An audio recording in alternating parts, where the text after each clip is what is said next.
Assalamualaikum warahmatullahi wabarakatuh. Waalaikumsalam warahmatullahi Yang wabarakatuh. terhormat Pak Kabak Umum dan Perpustakaan, Pak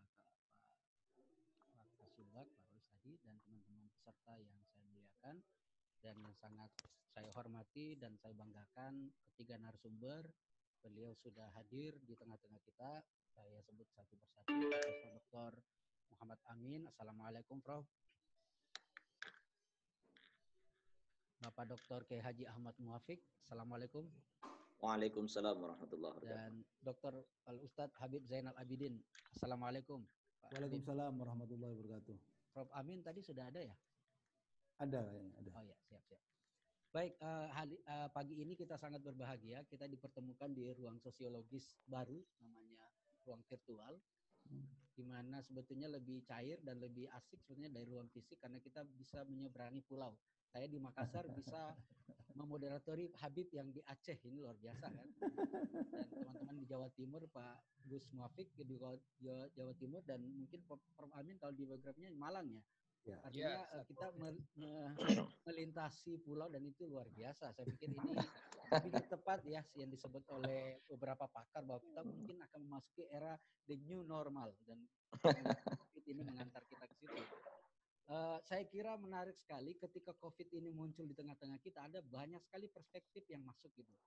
Yang paling sering warawiri di media sosial adalah perspektif ekonomi dan kesehatan. Ini saling berkelindan satu sama lain. Muncul lagi teman-teman kelompoknya Jerings CS yang menganggap ini bagian dari konspirasi ketika Bill Gates mengumumkan vaksin akan digunakan secara terbuka. Nah, pagi ini Bapak-bapak hadirin peserta bedah buku yang mulia, kita akan mendengarkan sebuah tiga perspektif dari tiga orang pakar yang menulis buku dalam satu buku yang judulnya COVID-19 dalam perspektif keilmuan biologi, sosiologi, dan agama. Tiga ranah pengetahuan ini sangat penting bagi kita karena tiga ranah ini bisa menjelaskan posisi mungkin Prof. Amin akan menjelaskan dari perspektif biologi karena ini mungkin peserta rata-rata orang agama kelihatannya dari petanya tidak banyak paham tentang biologi. Apakah virus ini it is natural or modified? Banyak sekali perdebatan ini dibuat, direkayasa atau dialamiah. Nanti Prof. Amin lah yang menjelaskan kepada kita. Insya Allah, Ustaz. Pak Kiai Haji Dr. Ahmad Muafiq, saya melihat rundown bukunya akan menjelaskan dari perspektif sosiologi agama. Gitu. Dan Kiai Habib Zainal Abidin akan melihat dari perspektif agama. Ini menarik sekali karena secara sosial, saya sendiri pernah nulis satu artikel kecil, judulnya COVID-19 dan kelas sosial, kayaknya itu viral. Saya tidak tahu apa bapak-bapak pernah membacanya. Saya membacanya dari dua kelas sosial, kelas menengah dan kelas bawah, rupanya beda cara pandang melihat COVID-19. Kelas tengahnya agak khawatir, kelas bawahnya agak setengah-setengah khawatir gitu. Tapi saya kira saya tulis di Maret dan April saat ini sudah berubah, semuanya pada khawatir karena virus ini sudah menyerang semua kelas. Tidak lagi bicara kelas atas, kelas bawah, dan kelas menengah. Saya kira itu untuk pertama kali saya persilahkan dulu. Mohon maaf saya diberi oleh panitia semacam aturan main para narasumber. Hanya 10 menit masing-masing narasumber. Jadi mohon maaf tidak bermaksud lancang. Kalau sudah 10 menit saya memberi semacam sedikit teguran karena itulah tugas saya hari ini. Pola dan teman-teman yang pengen bertanya, misalnya setelah Pak Amin nanti selesai dan ada ingin ditanyakan, saya belum ngasih kesempatan itu, boleh nulis di chat, di kolom chat. Nanti saya membacakannya. Dan di sini ada disediakan kolom chat. Nanti silakan tulis pertanyaannya di situ, Mbak. Siapa tahu saya tidak sempat atau waktu tidak sempat untuk diberi kesempatan secara verbal. Untuk kesempatan pertama, mohon diaktifkan, mohon di-unmute mikrofonnya Pak Prof. Amin. Tolong host di-unmute Prof. Amin, kelihatannya masih merah di layar saya. Kayaknya paham. Iya, kalau begitu saya saya sih pengen ke biologi. Oke. Saya pertama menyerahkan kepada Profesor Dr. AGR ini apa, Prof? Agrikulturarum. Agrikulturarum. Oke, saya nggak mau sok tahu gitu. Nanya dulu. Kepada Prof. Amin untuk menjelaskan COVID-19 ini dari perspektif sains biologi. Silakan Prof. Waktu 10 menit. Tafadhol. Bismillahirrahmanirrahim. Assalamualaikum warahmatullahi wabarakatuh. Alhamdulillah wa syukurullah wa la haula wa la quwata illa billah. Raditu billahi robba wa bil islam dina wa bi Muhammadin nabiyya wa rasulah. Rabbi zidni ilma warzuqni fahma ya rabbal alamin. Yang kami hormati moderator, pembawa acara, seluruh pimpinan Kementerian Agama, juga seluruh peserta yang hadir pada kegiatan virtual pagi hari ini. Puji syukur kita panjatkan kehadirat Allah, kita selalu dalam keadaan sehat, bisa menunaikan saum Ramadan dengan sebaik-baiknya. Mohon izin saya mengampilkan beberapa slide, karena kalau biologi kalau nggak tanpa slide itu seperti sejarah biologi.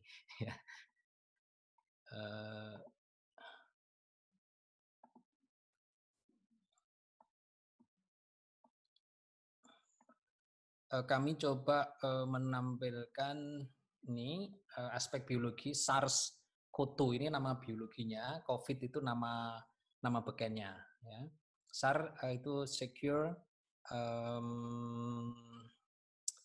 acute respiratory system. Jadi penyakit organ pernafasan akut yang disebabkan oleh coronavirus disease 19. Nah, corona atau virus ini masuk di dalam mikrobiologi, yaitu pada virologi, yaitu yang khusus mempelajari virus. Nah, yaitu biasanya virus ini adalah bersifat parasit obligat intrasel. Dia hanya dapat hidup di jaringan yang hidup. Nah, jaringan hidupnya adalah kalau corona ini adalah di saluran pernafasan dan saluran pencernaan atas. Saya akan lebih cepat saja bahwa jumlah penderita ya kasus di seluruh dunia itu dimulai dari Cina yang pada saat itu ini saya ada data bulan Januari yang terus meningkat. Di Cina makin menurun bulan Maret dan sekarang sudah hampir selesai. Nah, ini data periode per 11 Februari. Ini memang sumbernya adalah dari Wuhan, Cina, dan menyebar ke seluruh negara. Nah, ini ya data di Cina. Nah, ini ternyata sudah menyebar ke seluruh dunia datanya ini. Ini data ini saya ambil dari sebuah publikasi tanggal 19 Februari dari masih peak seasonnya untuk penyebaran virus ini. Ini di Cina, ya gambaran di Cina ternyata pusatnya adalah memang di Wuhan dan makin jauh dari epicentrumnya itu tidak terlalu besar. Ini di luar dan di dalam Cina, saya menampilkan data cepat saja. Yang jumlah yang mati sebenarnya tidak terlalu besar, kecil sekali. Tetapi penyebarannya ini yang membuat pening semua orang ini. Nah, rata-rata yang terjadi adalah pneumonia. Ya, pneumonia itu adalah penyakit di saluran pernapasan dalam di paru-paru. Ini data medisnya. Semuanya adalah di pneumonia. Nah, sebenarnya COVID-19 itu atau SARS-CoV-2 atau novel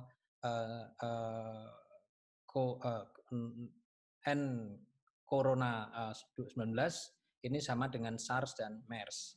SARS itu Severe Acute Respiratory Syndrome, MERS itu Middle East Respiratory Syndrome. Ini sama-sama untuk sebuah penyakit yang menyerang saluran pernapasan atas. Nah, tahun 2019 muncullah coronavirus disease 2019. Ini sudah menyebar di seluruh dunia penyebarannya. Nah, ketiganya itu sama, hanya memiliki inkubasi yang sedikit berbeda. Ya, sama. Ini ya. Jadi COVID itu 1-14 hari, SARS sama, kemudian MERS itu juga sama. Paling tinggi adalah 14 hari. Sama ketiganya. Nah, coronavirus ini sebenarnya adalah merupakan kelompok coronavirus ya.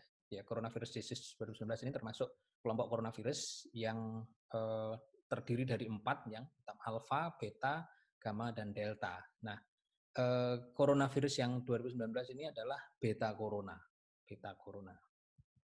Nah, sebenarnya cukup banyak ya macam-macam corona itu ada HCONL 63, HCO229 dan seterusnya. Banyak sekali jenisnya, itu ada 6. Nah, kalau kita lihat bahwa sumber penyebarannya memang di Wuhan dan kita ikuti bahwa cepat sekali perubahan perubahan dari mutasi. Jadi ada 2 nukleotida per bulan. Bisa dibayangkan, mutasi itu sebulan 2 kali itu sangat amat cepat. Sehingga kalau mutasinya cepat, sangat mustahil kita bisa menemukan vaksin. Jadi kalau ada orang mengatakan obatnya ketemu, vaksinnya ketemu, itu agak susah dinalar secara medis. Ini struktur dari virus itu ada protein spike ya. Nah, protein inilah yang nanti yang akan mengenali protein dalam tubuh kita. Nah, ketika udah kenal, dia akan nempel dan berkembang. Itulah asal mula infeksi. Nah, kalau kita lihat SARS coronavirus dengan coronavirus 2019 itu adalah sama seperti yang saya sebutkan tadi, SARS ya. Secure acute respiratory syndrome. Nih. Jadi kalau ini adalah data-data molekular dari sequence protein atau asam amino. Sehingga kalau dikatakan ini makhluk gaib, ya iya, karena memang susah untuk dilihat, tetapi kalau dideteksi itu bisa. Maka dari itu cara pendeteksian yang paling bagus adalah dengan PCR.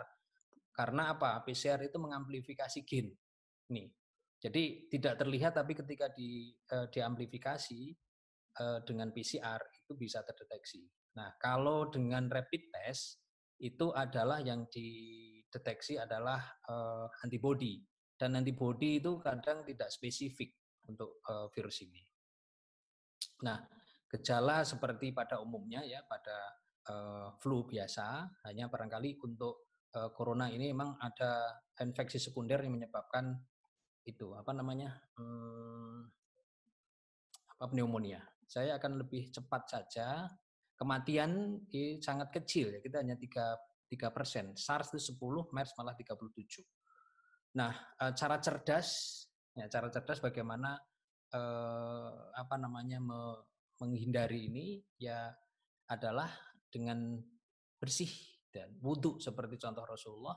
Itu adalah cara yang cerdas yang pertama. Nanti kita jelaskan yang berikutnya. Ikhtiar tidak kontak dengan potensi pembawa virus, tidak panik maupun tidak menyepelekan, tawakal kepada Allah, dan sekarang Presiden menyerukan berdamai dengan corona. Bagaimana berdamai dengan corona itu? Nah, dari tinjauan ilmu biologi, karena corona 19 ini sangat cepat mutasinya, pemutusannya itu akan susah dilakukan, sulit dilakukan. Karena mutasi itu selalu menimbulkan varian baru. Nah, dampaknya akan susah orang membuat vaksin atau obat antivirus. Cara terbaik pencegahan agar tidak terlalu banyak orang yang masuk rumah sakit hingga melebihi kapasitas akibat COVID ini. Nah, yang sakit bagaimana? Disembuhkan. Jadi dicegah, yang sakit disembuhkan. Nah, bagaimana nanti mencegah dan seterusnya? Ini ada cara menanggulangi, ada preventif, ada kuratif. Mencegah adalah ini ya, mencegah ini preventif eksternal, cuci tangan, ya, cuci tangan. Kita berwudu itu cuci tangan. Kemudian menjaga jarak, ya, selalu menggunakan masker, dan jangan lupa desinfektan. Desinfektan tempat-tempat yang sering bersentuhan dengan kita. Nah, ini preventif eksternal. Kemudian yang preventif internal adalah kita meningkatkan gaya hidup sehat. Gaya hidup sehat itu sebenarnya adalah meningkatkan imun dari dalam tubuh. Meningkatkan imun. Contohnya adalah makan makanan yang meningkatkan imun, yaitu vitamin C dan vitamin E contohnya. Dan makanan-makanan lain yang dianjurkan. Ini. Nah, ini pencegahan ini bisa melalui edukasi oleh Satgas atau oleh kita semua. Nah, kemudian yang berikutnya, masyarakat harus move on dengan mengubah mindset. Karena tidak susah menghilang virus ini dengan memutus mata rantai 100%. Maka dari itu kita harus ada sebuah perubahan mindsetnya. Nah, kebijakan yang social distancing dan seterusnya ini sepertinya agak sedikit terlambat, sehingga penyebaran sudah begitu meluas karena ketidakpatuhan kita untuk preventif yang sebagaimana saya jelaskan ini, sehingga akan agak sedikit susah. Tetapi bukan berarti tidak mungkin. Sehingga target bukan memberantas virus, melainkan menekan jumlah orang yang terinfeksi serendah mungkin. Caranya seperti yang saya sampaikan di awal tadi. Cuci tangan. Kalau kita berwudu, cuci tangan. Menyemprot dengan desinfektan. Kemudian social distancing. Masker jangan lupa. Ini sangat penting, sederhana tapi sangat menentukan. Dengan ini kita bisa mencegah, ya, menekan jumlah yang terinfeksi bersamaan itu serendah mungkin. Nah, karena penyebaran ini droplet infection, maka perlu ada masif steril ruang isolasi. Ini yang kuratif, yang sudah yang sudah terinfeksi, maka ruang tempat isolasi pasien itu harus bersih. Pasien harus bersih, dokter juga tidak kena lagi, perlengkapannya harus bersih. Maka perlu ada sebuah cara bagaimana membersihkannya itu. Nah, ini adalah yang aspek kuratif. Dengan demikian preventif kuratif itu menjadi hal yang sangat lengkap. Menekan jumlah yang masuk rumah sakit, yang sudah di rumah sakit perlu disembuhkan. Nah, pasien itu perlu ada sebuah suplemen yang bisa meningkatkan imunitas. Dengan demikian nanti akan lebih cepat penyembuhan dan jumlah yang korban itu meninggal akan sangat diturunkan. Nah, mengapa dokter perawat banyak yang terinfeksi? Ya karena ruang isolasinya ini terpapar oleh virus. Nah, maka dari itu harus ada upaya yang sudah di sini, yang sudah ini harus semuanya dijamin kesehatannya. Nah, itu saja yang perlu saya sampaikan. Wallahu alam. Semua yang dipaparkan itu sebenarnya rahasia Allah, tetapi sebagai umat manusia yang diberi kelebihan untuk akal, maka kita diminta untuk mentadaburi, kemudian meneliti dari berdasarkan ayat-ayat kauniyah, ayat-ayat kauniyah yang menjadi bahan untuk ikra. Demikian yang pengantar dari saya, nanti selanjutnya kita bisa diskusi lebih jauh. Kami aturkan kembali kepada moderator. Assalamualaikum warahmatullahi wabarakatuh.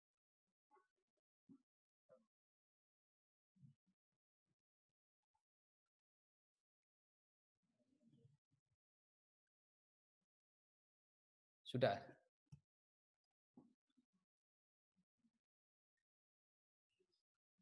Paparannya sudah selesai, moderator? Saya mau ya ini soalnya kita di drive Prof sama host. Oh, iya. Kalau tidak di unmute kita tidak bisa bicara. Saya tadi juga di drive. Jadi saya konfirmasi suara saya kedengaran Prof, jelas? Oke, siap. Bagus. Tadi paparan dari Prof Amin sangat menarik ya.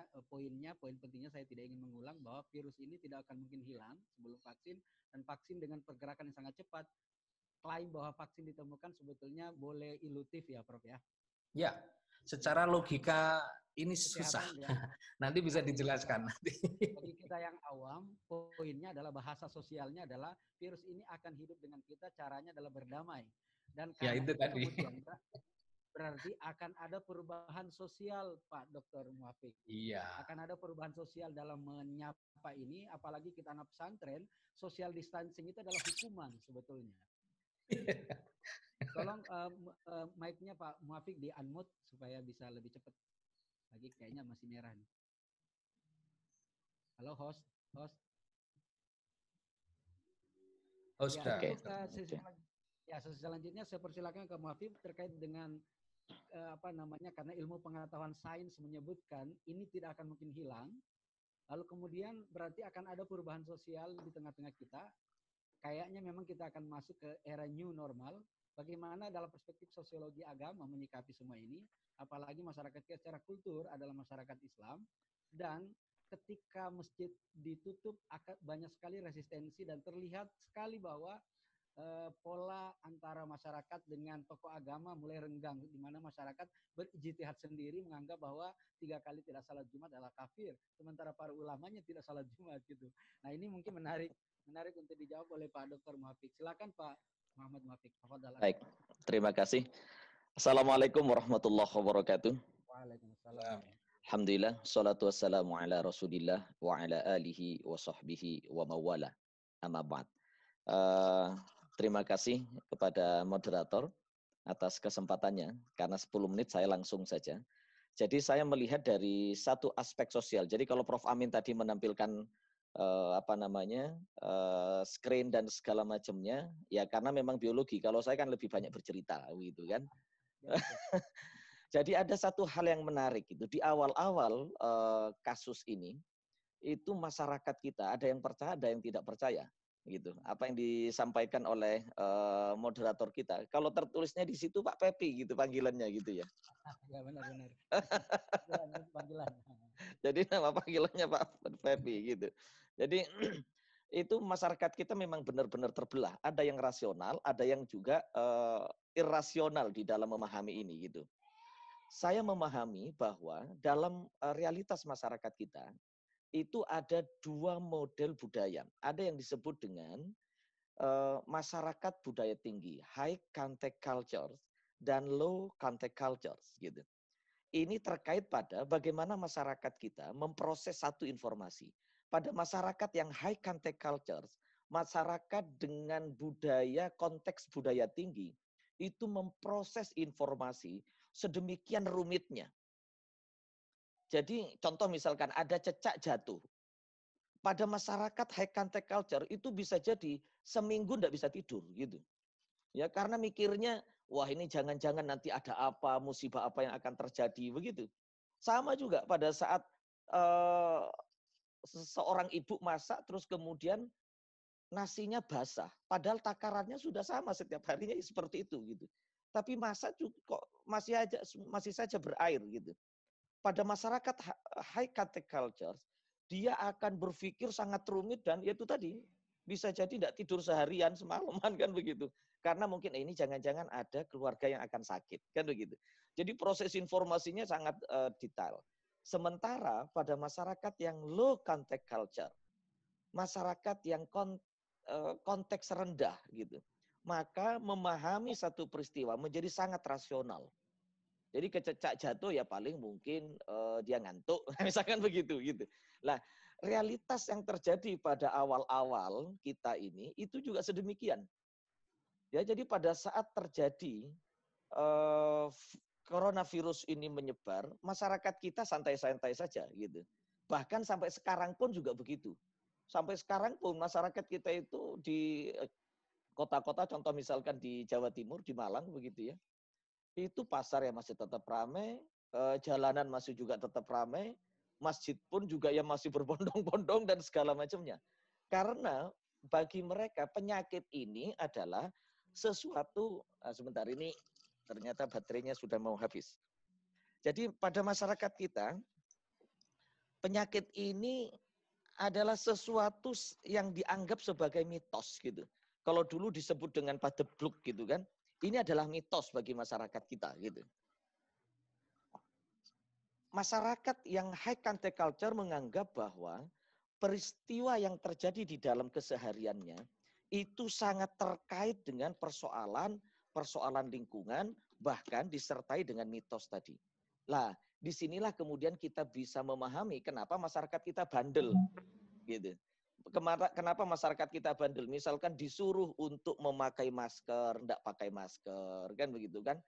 Kenapa misalkan disuruh social distancing masih tetap ramai di jalanan gitu?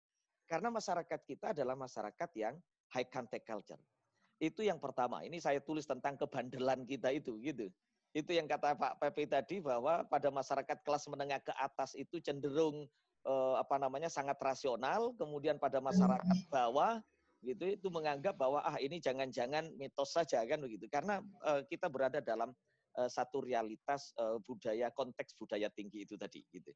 Termasuk pula saya tulis juga di dalam buku ini bahwa coronavirus ini ya COVID-19 ini juga menguji sebenarnya kedisiplinan kita. Pada masyarakat yang high contact culture memang tidak berdisiplin. Buktinya apa? Jangan disalahkan masyarakat kita yang misalkan dia sangat molor dengan waktu misalkan. Ya, waktunya karet. Karena memang begitu ciri masyarakat yang high contact culture begitu. Mau dipaksa bagaimanapun rapat jam 10 mulainya yang jam 11 gitu. Jadi akan seperti itu, berbeda dengan Prof. Amin pada saat berada di Jerman. Jerman itu tingkat kedisiplinan atas waktu itu tinggi karena memang masyarakat yang low contact culture tadi itu. Nah ini yang harus juga bisa difahami. Tentu nanti oleh para pengambil kebijakan pada masyarakat yang seperti ini, bagaimana kita menghadirkannya. Salah satunya kita juga harus menghadirkan mitos gitu.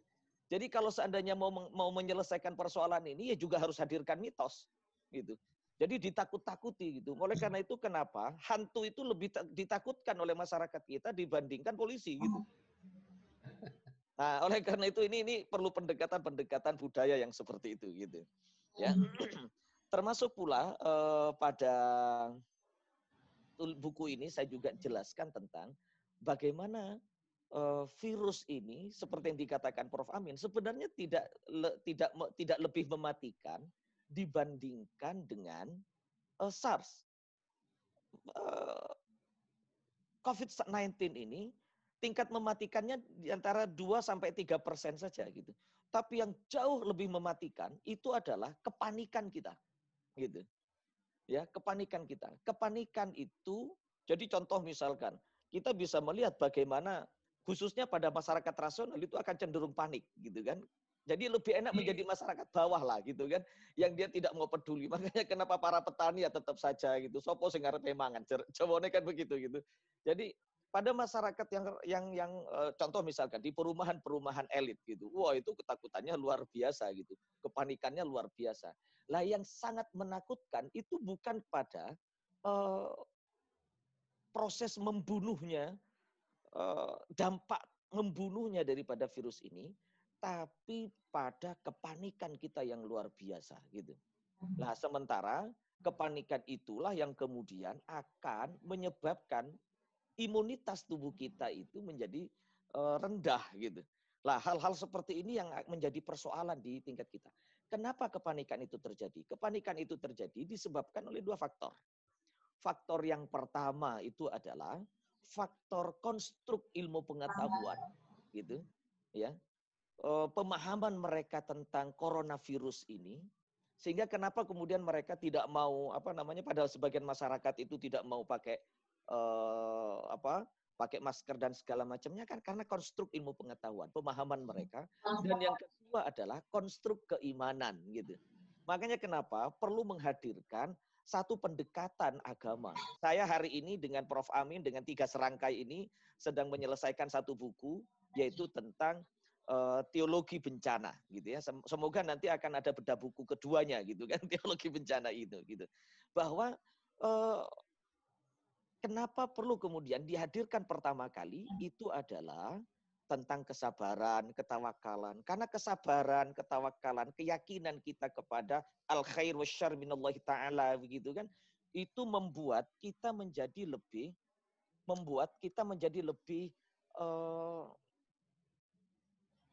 tahan gitu. Membuat kita lebih kuat menghadapi beragam persoalan gitu. Lah, hal-hal yang seperti ini tidak dimiliki oleh masyarakat rasional yang low contact culture. Contoh misalkan, apa yang terjadi di Amerika? Ya, jadi Amerika yang sangat rasional, dia kemudian termakan habis oleh rasionalitas mereka. Sehingga Amerika ini tinggi sekarang. Kita lihat di berbagai berita medsos begitu, itu ketakutannya luar biasa. Ada fobia yang luar biasa atas virus ini. Pada saat fobia itu tinggi, yang terjadi adalah ya imunitasnya rendah. Pada saat imunitas lemah, maka sudah mereka. Gitu. Mereka habis gitu. Sehingga sekarang korbannya sangat besar. Sebab apa? Karena tidak memiliki satu konstruk yang kedua, yaitu adalah konstruk keimanan gitu. Ah, ini untungnya kita gitu. Untungnya kita ini kalau mati ya sudah wis wayahe kan begitu ya. Untungnya kan begitu gitu. Ya, sudah takdir lah untungnya di situ gitu. Ya apalagi di negeri seperti ini ada keuntungan tersendiri begitu. Terus kemudian hal yang menarik lagi yang saya cermati dari aspek sosial itu adalah kepanikan itu juga disebabkan karena faktor teror informasi. Ini yang jauh lebih menakutkan gitu. Jadi kalau dari virusnya tidak seberapa, gitu. Virusnya tidak seberapa. Tapi yang sangat menakutkan itu adalah teror informasinya. SARS itu menakutkan sebenarnya karena tingkat kematiannya itu tinggi, gitu. Cuma masalahnya pada saat SARS terjadi, ya pada saat kasus SARS terjadi itu dunia tidak seperti hari ini, di mana the world in your hand kan begitu, in my hand. Setiap kita sekarang pegang handphone kan begitu. Berita apapun masuk. Persoalan yang lain adalah para produsen pesan, kita ini adalah para produsen pesan, itu tidak memiliki kemampuan jurnalistik yang baik gitu. Ya, kemampuan jurnalistik yang baik itu harusnya kita ini kan harusnya punya peace journalism gitu kan. Kita beritakan yang positif-positif, yang itu hoax itu kemudian kita tinggalkan dulu. Tidak gitu. Kita ini masyarakat yang sedang tergagap, terbelalak dengan media, sehingga seakan-akan kita ingin menjadi pahlawan informasi gitu. Jadi ini kita ingin menjadi pahlawan informasi. Ada berita menarik langsung ingin kita sebar seketika gitu.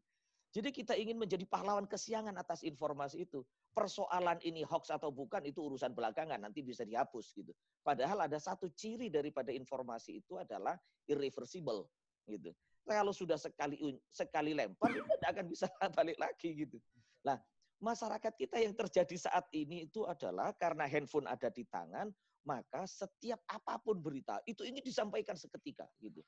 Tanpa disaring terlebih dahulu. Oleh karena itu kuncinya adalah saring sebelum sharing. Nah, itu kunci gitu sebenarnya gitu. Ini yang harusnya masyarakat terdiri seperti kita, termasuk dari kawan-kawan Kemenak ini, itu yang harusnya dibangun gitu. Karena in ja'akum fasikum binaba'in fatabayanu. Kalau tidak itu terjadi, maka yang akan terjadi adalah bencana komunikasi. Ya, antusibu qauma gitu. Jadi ini sebenarnya yang terjadi itu adalah bencana komunikasi gitu di kita ini sekarang ini gitu. Jadi kita ini dihabisin oleh bencana virus yang kata Prof. Amin tadi. Sebenarnya saya awalnya itu mau bersikap seperti orang bawah gitu kan, yang menganggap bahwa ini hanya sekedar mitos kan begitu. Ya, tapi kan Prof. Amin kemudian cerita bahwa tidak gitu. Nah, karena apa? Bencana yang paling menakutkan di masyarakat kita saat ini itu adalah bencana informasi gitu. Karena setiap kita tidak cukup cerdas di dalam mempergunakan media sosialnya untuk menyampaikan berita-berita yang benar. Padahal kalau berita dari Prof. Amin tadi disampaikan, maka sebenarnya tidak perlu terjadi kepanikan, tidak perlu terjadi beragam persoalan rame-rame dan segala macam. Ya puasa tetap, sholat juga tetap kan begitu kan. Ya asalkan menjaga social distancing-nya, asalkan cuci tangan. Tidak perlu pula kemudian masjid-masjid ditutup gitu. Karena apa? Karena kita sudah bersih, ke masjid itu sudah bersih, sudah cuci tangan, sudah wuduan, pakai masker gitu kan. Itu sudah bersih. Masjid itu jauh lebih bersih dibandingkan pasar. Pasar itu ramai juga masih sampai sekarang, tapi kita tidak cukup disiplin untuk mendisiplinkan mereka gitu. Lah, ini yang saya katakan ada satu persoalan besar yang kita sebut dengan teror informasi itu gitu. Nah, ini yang menjadi hal yang patut untuk kita selesaikan untuk juga ikut menyelesaikan wabah COVID-19 ini gitu. Dan ada satu hal lagi gitu ya. Ini saya poin-poin pentingnya saja. Itu adalah bagaimana kita menanganinya. Kita menanganinya tentu harus kita selesaikan dengan pikiran yang positif. Ya, bahwa la yukallifullahu nafsan illa wus'aha. Apa yang terjadi peristiwa hari ini itu sudah ditakar oleh Allah, sudah sesuai dengan kemampuan kita. Artinya kita bisa menyelesaikannya asalkan kemudian kita bersedia merubah mindset kita. Ada satu tulisan terbaru saya, yaitu tentang bagaimana kita harus menuai musim semi pasca COVID gitu. Kebetulan saya setiap hari menulis gitu ya. Saya setiap hari menulis 2-3 halaman setiap hari begitu. Jadi insya Allah kalau COVID-19 ini, wabah pandemi ini kita bisa belajar hari ini ya, gurunya itu adalah COVID-19 ya, maka kita insya Allah akan menuai musim semi ini dengan perilaku yang baru. Gitu. Apa perilaku yang baru yang sebenarnya ingin diajarkan oleh COVID-19? Pertama, pada kesehatan diri kita. Kita kemudian dipaksa untuk menjadi manusia yang bersih gitu. Nah, nanti Dr. Habib Zainal akan cerita itu gitu kan. Jadi bagaimana kita dipaksa untuk menjadi orang yang bersih. Kita dipaksa untuk berdisiplin. atas kesehatan diri dan kesehatan lingkungan gitu. Termasuk pula kemudian kita dipaksa untuk merubah mindset kita dalam proses yang global village seperti ini gitu. Jadi kita ini dengan Pak Pepi yang ada di Makassar panjenengan nggih. Ya, Makassar. Yang ada di Makassar kita alhamdulillah bisa ketemu begitu kan, di berbagai kota kita akhirnya bisa bertemu. Karena apa? Karena guru yang hadir hari ini adalah COVID-19 itu gitu. Artinya kemudian proses pembelajaran tidak bisa berhenti hanya karena terbatas oleh batas waktu dan ruang gitu. Terus kemudian para pebisnis ini dipaksa untuk melakukan satu proses strategi marketing yang terbaru. Ya, kita tidak perlu kemudian dengan work from home kemudian berkeluh kesah, tidak ada pekerjaan dan segala macamnya. Malah sebenarnya ini momentum bagi kita untuk online bisnis, gitu misalkan begitu. Ya. 1 menit lagi. Nah, 1 menit lagi. Saya ini dipaksa untuk cepat bicara, kan begitu kan? Dan yang terakhir, gitu. Yang terakhir, ini urusan kepemimpinan, gitu. Jujur saya katakan hanya pemimpin yang kuat saja yang akan menyelesaikan persoalan ini, gitu. Artinya apa? Pemimpin yang kuat, pemimpin yang memiliki rasa tanggung jawab yang besar terhadap rakyatnya untuk lebih mengutamakan keselamatan jiwa dibandingkan semata keselamatan ekonomi. Maqasid asy-syar'iyyah kita pada saat kita dihadapkan pada persoalan yang sifatnya hifdzun nafas dan dihadapkan pada satu persoalan yang sifatnya hifdzul mal, maka hifdzun nafas harus diutamakan daripada hifdzul mal. Gitu. Nafas jiwa itu kalau sudah mati tidak bisa diulang. Tapi kalau mal, kalaupun seandainya kita miskin, selama ada semangat, insya Allah masih bisa soge gitu. Nah oleh karena itulah maka ini hal-hal yang harus kita upayakan bersama gitu ya.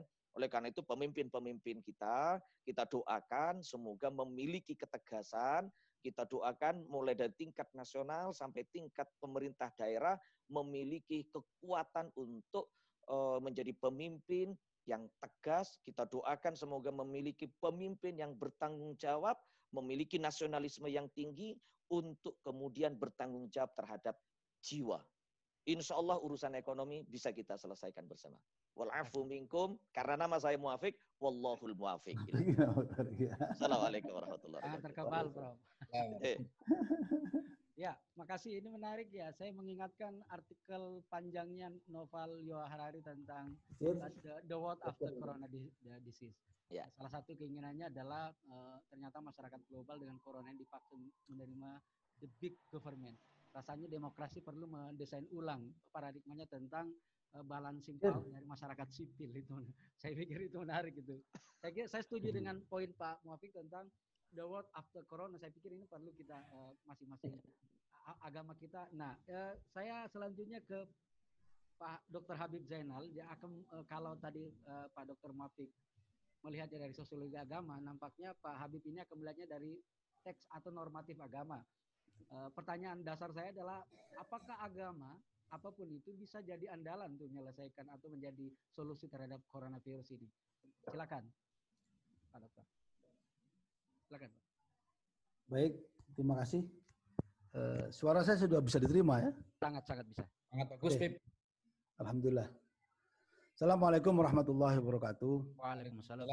Alhamdulillah wassalatu wassalamu ala Rasulillah Sayyidina Muhammadillah wa ala alihi wa mawala amma ba'd. Kawan-kawan Kementerian Agama yang ikut peserta hari ini yang saya hormati, khususnya dari Balitbang dan yang lain, kemudian para narasumber, kawan saya moderator, dan juga seluruh peserta. Barangkali saya langsung ke persoalan supaya waktunya cukup pas. Kita mencoba untuk merangkai ya semua apa yang dikatakan dari kajian sains, biologi, dan juga sosial dengan bagaimana kondisi yang hari ini, kemudian apa. Barangkali saya lebih banyak menyampaikan perspektif solusi agama. Gitu. Karena tadi sudah kita dengar bahwa sungguhnya kalau yang bercerita itu manusia, tanpa ada resiko, kita kadang-kadang jarang mentaati.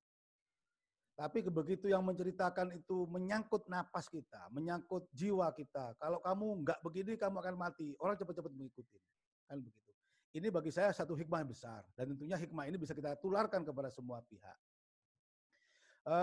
Dalam buku itu saya mencoba untuk tidak berbasa-basi dalam konteks agama, tapi hal-hal yang praktis.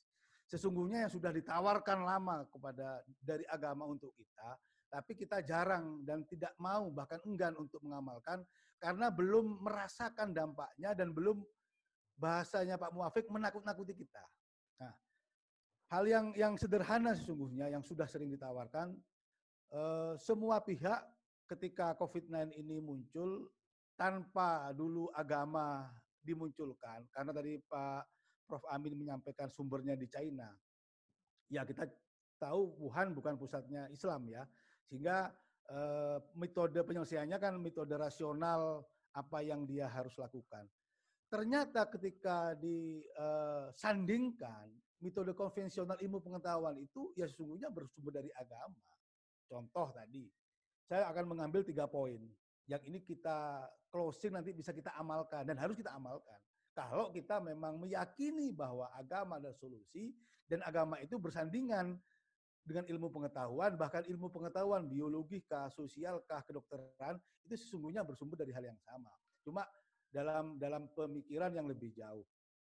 Pertama, soal nilai-nilai kebersihan. Ini yang paling penting. Saya kira kita bermufakat lah. Terlepas kita ini apapun agamanya, kita mufakat bahwa Islam adalah satu-satunya agama yang sangat menjunjung nilai kebersihan. Bukan amaliyahnya dulu, teorinya. Kan gitu. Ana dofatu minal iman. Coba bayangkan separuh atau bagian dari iman. Jadi langsung menghujam. Soal kebersihan langsung ditarik kepada soal keyakinan dan keimanan. Kita nggak menemukan agama lain selain Islam. Cuma amaliyah menjadi lain persoalannya. Nah, dan kata kunci virus COVID-19 ini kan kebersihan dalam skala global. Maka solusinya juga itu. Maka saya yang pertama, ayo kalau kita bersama-sama menyelesaikan ini, kita kembali ke nilai-nilai agama yang praktis tadi itu. Dari bagian kebersihan, hampir semua ulama, bahkan semua ulama, ahli fikih pun, ahli tasawuf, filsafat atau apa, atau yang lebih fokus ke fikih, setiap menulis kitab, mungkin kawan kita moderator akan tahu betul, bahwa bab pertama mesti bab toharoh. Sebelum cerita tentang haji, umroh, zakat, bagaimana membagikan zakat, macam-macam, bab awal mesti toharoh. Tapi kan banyak kita umat Islam kan, ya kita lalu biasa saja, nggak terlalu mendalam pemikiran. Tapi dengan COVID-19, ini satu hikmah besar. Kenapa bab kebersihan? Karena apa? Allah adalah maha suci, maha bersih, maka harus kita bertemu Allah dengan kesucian dulu. Bab wudhu misalnya buka. Ini kan filosofinya ke sana gitu kan. Kalau memang zat Allah adalah maha suci, maha bersih, maka hamba yang akan bertemu, berkomunikasi kepada Allah sebagai Tuhan kita, maka kita juga harus menggunakan kesucian kebersihan sebagai media untuk bertemu itu. Ini yang jarang kita pakai atau kita lalui dan biasa saja. Nah, COVID-19 memaksa kita hari ini. Dan saya juga belajar Pak Moderator, belajar sama-sama untuk membuka kembali nilai-nilai agama yang dasar dan mempraktekkan. Nah, di Makassar, di Jawa, atau di tempat-tempat lain, Jakarta, masjid-masjid tua kita dulu, itu kan hampir semuanya mesti ada kolam, 2 kolah itu di depan masjid. Tapi kan orang kan nggak banyak berpikir, apalagi di Madura, di tempatnya Pak Muafiq, tempatnya Prof. Amin itu, masjid tuanya itu mesti ada kolam yang mengalir atau minimal 2 kolah. Setiap orang masuk memastikan bahwa kakinya bersih, kan begitu. Lebih lagi memastikan bahwa dia berwudu. Jadi saya tarik lagi. Ada beberapa sunnah wudu praktis yang jarang kita pakai atau kita mengerti, kita baca tapi kita nggak amalkan. Sebelum berwudu kita harus cuci tangan. Tangan itu tidak hanya sekitar seperti dalam dunia medis ya, sampai kecil loh, sampai kuku-kuku ini harus dipastikan airnya masuk dan mengalir. Coba. Mana ada agama selain Islam yang begitu. Orang perempuan mohon maaf yang memakai pelapis kuku itu harus dibersihkan dulu. Orang laki-laki atau orang perempuan yang ada penghalangnya. Ini ketika ditarik hal ini kan menjadi penting. Kemudian hidung kita harus kita bersihkan, kita hirup hidung sebentar kemudian kita keluarkan. Loh kenapa COVID-19 menyerangnya hidung tempat yang basah, tempat yang lembab. Kemudian kita berkumur dulu, bahkan orang-orang tua dulu ini bawa siwak. Kan orang meremehkan. Maka orang-orang tua dulu, ulama-ulama kan ditaruh sini. Oke, kita tarik sekarang tentang bab sikatan. Ya, harus minimal 3 kali atau paling tidak 5 kali sebelum kita melakukan sholat. Tapi kita jarang mengabaikan. Kemudian masuk pada masalah air. Kenapa harus 2 kolah? Kenapa harus bersih? Kenapa harus suci? Kenapa harus tidak mustakmal yang sudah dipakai? Kenapa airnya harus mengalir kalau tidak 2 kolah? Ini kan jarang orang kemudian menggunakan logika dan berpikirnya kenapa sejauh itu Islam, sedetail itu. Apa sih perlunya wudhu kok airnya harus bersih, nggak kena kejatuhan najis, tidak berbau, tidak berubah warnanya dalam ilmu fikih. Kita mungkin hafal, tapi belum jauh kita mempelajari itu, dan bahkan lebih yang paling parah adalah tidak mempraktekkan. Nah, ini satu fondamen awal ketika penanganan COVID ini kita sandingkan. Artinya kesimpulan pertama bahwa protap, gitu kan, protokol SOP-nya penanggulangan COVID ini sesungguhnya sudah di-cover oleh agama, bahkan melebihi. Gitu kan. Cuma tinggal kita mau praktek apa tidak. Nah, yang kedua soal sholat. Dan sholat ini baru sah, baru bisa diterima kalau wudhunya beres. Wudhunya beres kalau airnya beres, kan begitu. Airnya beres kalau kita mengetahui bagaimana kebersihan dan kesucian itu sudah paripurna, berangkai. Ternyata setelah kita mendalami bab sholat, kenapa kemudian gerakannya harus begini, orangnya harus tenang dulu, tumakninah, kata bahasanya Pak Muafiq, jangan galau dulu, jangan panik dulu. Itu kan bab tumakninah, bab kekhusyukan kan menjadi tertibnya sholat. Kenapa dimasukkan? Itu kan juga protokolnya COVID-19, jangan panik, jangan tenang. Nah, kita sebelum sholat kan harus bahasa Jawanya itu kan madep mantep, harus tenang dulu, fokus dulu, kemudian sambung, baru kita takbiratul ihram. Dari secara medis, secara anatomi tubuh kesehatan, kenapa kita rukuknya lurus, kemudian kita sujudnya bagaimana, kemudian kenapa, saya kira satu-satunya agama yang kemudian dalam kaifiyah pengabdiannya kepada Allah itu ada sujudnya. Ternyata di situ memahamkan bahwa aliran darah akan sampai ke otak, dan otak adalah tempat bagaimana distribusinya sebelum masuk ke jantung dan sebagainya. Ini kan kita harus meyakini itu dan kemudian mempraktekkan. Artinya maksud saya, ketika kita rajin sholat, di samping sholat yang wajib 5 waktu, kemudian ada sholat sunnah, itu kan dipastikan secara medis dan biologi, aliran darah ini kan segar dan mengalir. Satu. Nah, kemudian tempatnya. Nah, sekarang tadi Pak Muafiq menyinggung. Saya tanpa menyinggung pihak-pihak manapun ya, tapi kita coba original the mind, berpikir secara original gitu kan.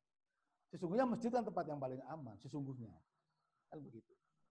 Kan Allah sudah jauh-jauh, Rasulullah sudah jauh-jauh mensyariatkan bahwa ini adalah rumahku. Artinya pelarian kita ketika kita galau panik kan ke masjid, karena di situ ada rumah Allah, dan rumah Allah dijamin suci. Maka ketika orang yang datang suci bertemu kepada zat yang maha suci di tempat yang suci, kan proteksi yang cukup luar biasa. Ini harus kita praktekkan. Tentunya sebagai warga negara yang hari ini ada musibah, ya kita mengikuti protapnya protokoler penanganan COVID lah. Harus softnya sementara, bolehlah kita 1 meter, tidak boleh ada komunikasi dulu, tidak perlu musafaha dulu karena memang kondisinya darurat, kita pakai masker, kemudian dan lain sebagainya. Tapi bahwa media masjid sebagai penenang hati menjadi penting. Berikutnya soal makanan. Nah, Prof. Amin dan banyak pakar di bidang kesehatan tentunya akan mengatakan proteksi yang paling kuat adalah self protection, adalah proteksi dari diri sendiri. Kan begitu. Itu yang paling kuat. Sesungguhnya obat yang paling tahan, yang paling istimewa itu kan imun. Kenapa orang yang bergembira, yang syariat agamanya kuat, kemudian hakikatnya juga kuat, dia menjadi tenang, lahirnya, batinnya, fisiknya sehat, dia geraknya cukup, itu imun yang paling kuat sehingga proteknya paling kuat. Mohon maaf. Kemudian dokter juga mengatakan kan, yang sekarang rapuh itu kan orang-orang yang memang sudah ada penyakit, diabetes atau penyakit apa, itu kan rentan. Sementara generasi yang lebih muda dan anak-anak kan agak tahan. Tapi kan ini dalam konteks keimunan dia sehingga menjadi protek yang kuat. Maka agama kan sudah memberikan satu jawaban. Bahwa makananlah kau makan yang halal. Mohon maaf sekali lagi. Saya orang yang meneliti agama secara belusukan ya. Kita memastikan apa yang ada di pasar hari ini. Mohon maaf. Apakah itu kita cara menyembelih sapi, cara menyembelih ayam. Monggo kita pastikan. Saya tidak terlalu yakin. Dan saya tahu persis bagaimana mereka memotong ayam.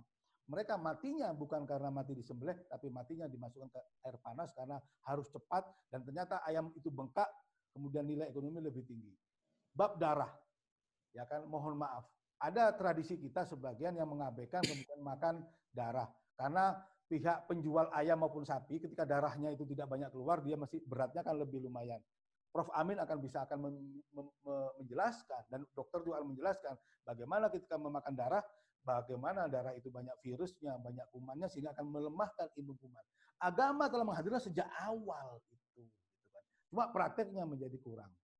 Nah, kemudian keseimbangan makanan dan sebagainya, Islam juga sudah menghadirkan di buku itu, kami jelaskan.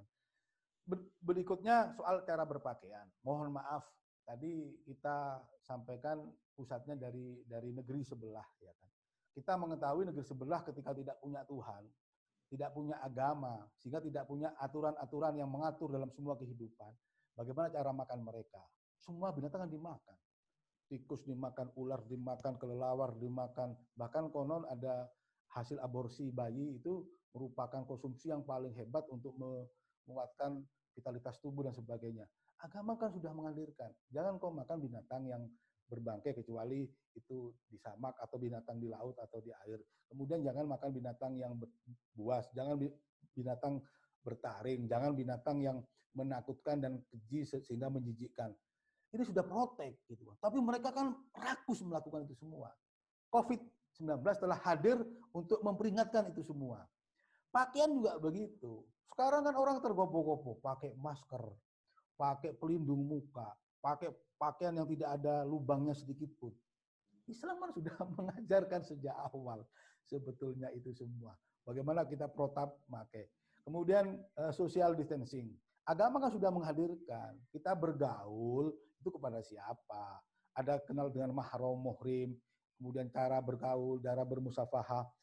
Artinya maksud saya, kita ditarik dalam konteks COVID-19, kita bermusafahah kepada orang yang memang sudah kenal kan, satu muhrim yang sudah tahu bagaimana tingkat kesehatan, kebersihan dan lain sebagainya. Nah, ketika kita rajin untuk sesama muslim, maka kan salaman menjadi sarana yang diperbolehkan ketika sudah memastikan ini pihak-pihak ini kenal dan bersih.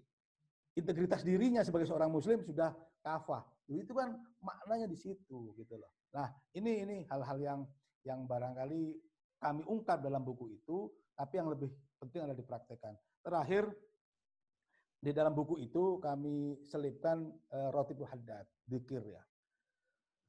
Banyak sekarang memang sebelum ada COVID ini orang nggak terlalu payah. Apa kita bicara wirid ba'da sholat? Ada apa kita bicara dzikir? Apa? Itu kan hanya lantunan-lantunan yang tidak berbentuk. Tapi bagi orang yang ahli dzikir, ini kan ujung-ujungnya adalah ala bidzikrillahi tatma'innul qulub. Zikir ini adalah konsumsi hati. Ketika hatinya tenang, hatinya kemudian tidak galau dan dia bersanding tawakal kepada Allah. Prof. Amin kan sudah akan menerangkan, ketika hati itu manusia tenang, maka imunitas, kemudian hormon-hormon dalam tubuh, molekul-molekul dalam darah ini kan akan menyebar rasa kegembiraan dan ketenangan itu, sehingga memberikan proteksi yang cukup kuat secara kesehatan kepada tubuh kita. Pak Muwafiq tadi sudah ngomong, orang yang galau itu orang yang cepat bisa terkena, karena dia tidak akan tahu kemananya dia harus berlindung dan di mana dia harus. Dan kegalauan itu sumber pertama yang hati, dan hati itu adalah ala bidzikrillahi tatma'innul qulub, adalah zikir. Maka saya sertakan.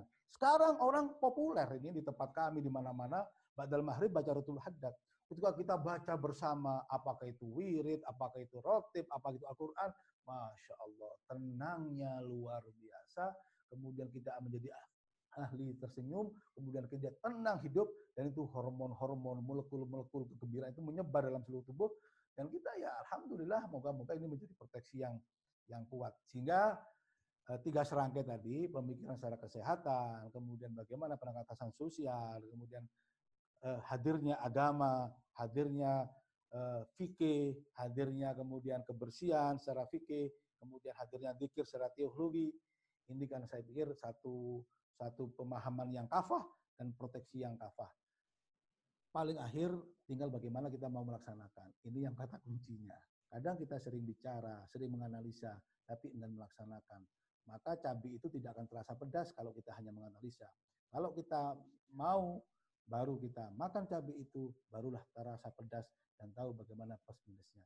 Hadam ini dari saya, barangkali tidak terlalu tinggi bahasa saya gunakan bahasa keseharian, yang penting kita bisa menganalisa dan sama-sama bisa mempraktekkan, dan nanti insya Allah Aid lahir betul-betul dari musibah ini, dari tantangan ini, dari praktek ibadah ini, kita menjadi orang-orang yang bersih, bersih secara fisik dan bersih secara nafas dan jiwa kita. Demikian barangkali pengantar saya. Akhiran, Assalamualaikum warahmatullahi wabarakatuh. Waalaikumsalam warahmatullahi wabarakatuh. Syukran Habib. Jazakumullah khairan katsiran. Ya, saya kira 3 panelis sudah menyampaikan materinya. Saya coba cek di daftar chat. Rupanya tidak ada pertanyaan, yang ada permintaan bagaimana caranya mendapatkan buku ini. Nah, ini ada beberapa yang nanti pertanyaan yang nanti dari Pak Edi juga ada. Tapi sebelum dari Pak Edi, saya ingin membuka kesempatan dulu kepada teman-teman yang ingin secara verbal. Ini waktu kita masih panjang. Kalau waktu saya di sini kan sudah jam 12 ya, lewat. Ya, Makassar, Pak. Makassar, ya. Sampai panjenengan mungkin jam 11 lewat lah ya. Kita Betul. masih punya waktu sampai sejam, ya minimal sejam lah untuk berdiskusi. Saya memberi kesempatan kepada 3 atau sampai 4 orang untuk memberi poin pertanyaan. Tidak usah jangan menjadi narasumber baru ya. Jadi penanya aja atau penanggap dengan waktu yang lebih terbatas. Kalau tadi waktu narasumber 10 menit, paling 2 menit. Siapa yang ingin memberi tanggapan teman-teman? Ya, silakan angkat tangan. Ya, Pak Alvin Ni'mah 1, apa lagi? Oke, untuk lanjut aja Pak Alvin Nikmat, tolong tolong mic-nya Pak Alvin, silakan Pak Alvin Nikmat, tafadhal.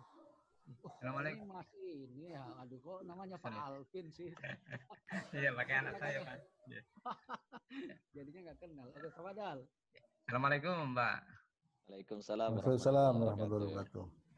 Sangat menarik mengikuti diskusi virtual pada siang hari ini. Tadi telah disampaikan oleh Prof. Amin, Dr. Muwafiq, dan Pak Zainal Abidin.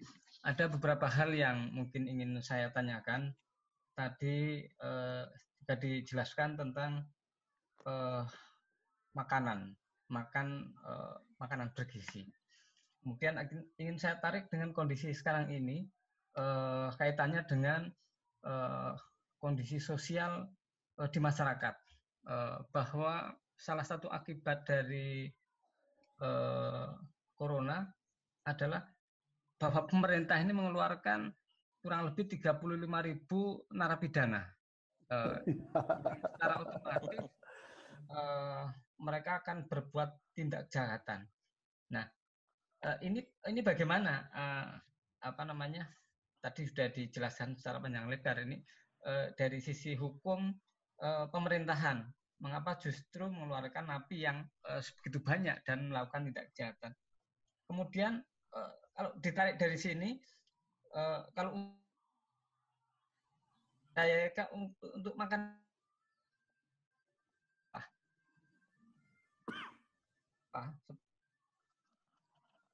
saya yang berkurang, memang di kampung kami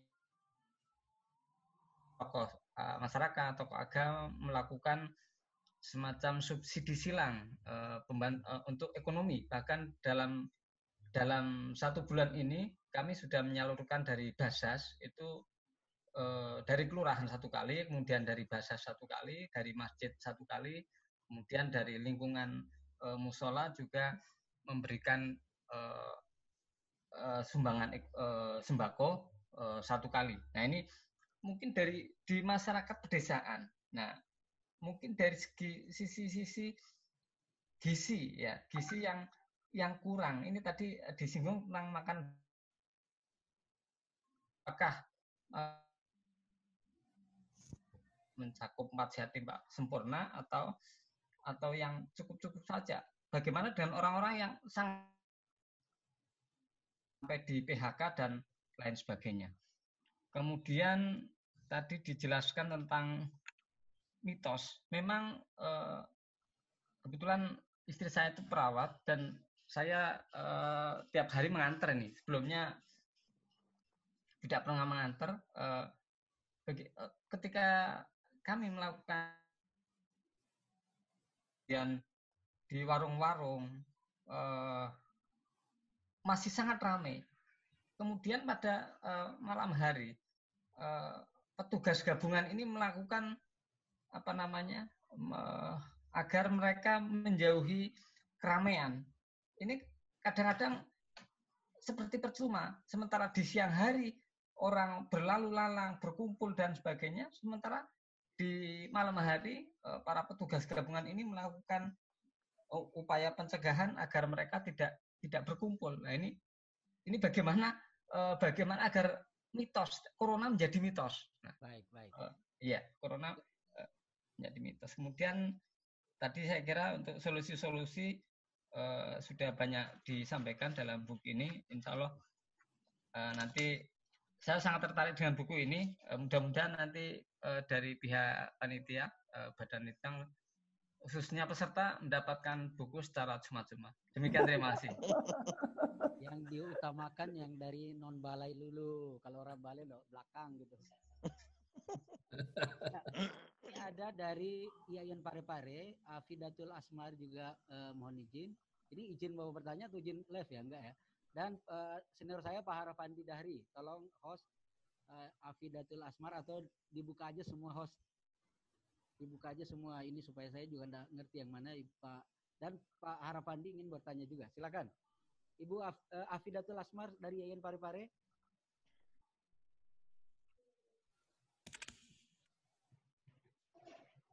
Oh ya, Bapak ya, silakan sudah terbuka. Oh silakan.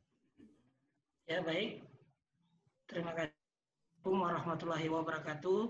Waalaikumsalam warahmatullahi wabarakatuh. Salam hormat kepada Pak Moderator, senior di pergerakan, sahabat. Kepada ketiga penanya, menarik tadi saya dengar pembahasan yang dibawa. Singkat mungkin yang ingin saya tanyakan menjurus ke 3 pemateri dalam hal ini terkait kebiasaan kita hari ini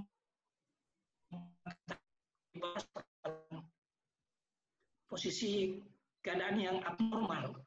Kalau normalnya kan memang tadi sudah dibahasakan dengan gambaran-gambaran tadi, tetapi kan abnormal ini bagaimana menyikapi kembali normalnya nanti, jangan sampai kebiasaan ini yang akan membawa kita misalnya tadi persoalan-persoalan tidak ke masjid, akhirnya kebiasaan nanti pas selesai normalnya kita sudah terbiasa malah tinggal di rumah. Kebiasaan-kebiasaan misalnya komunikasi hari ini, kegiatan-kegiatan hari ini yang digunakan melalui situs-situs media kayak Zoom ini.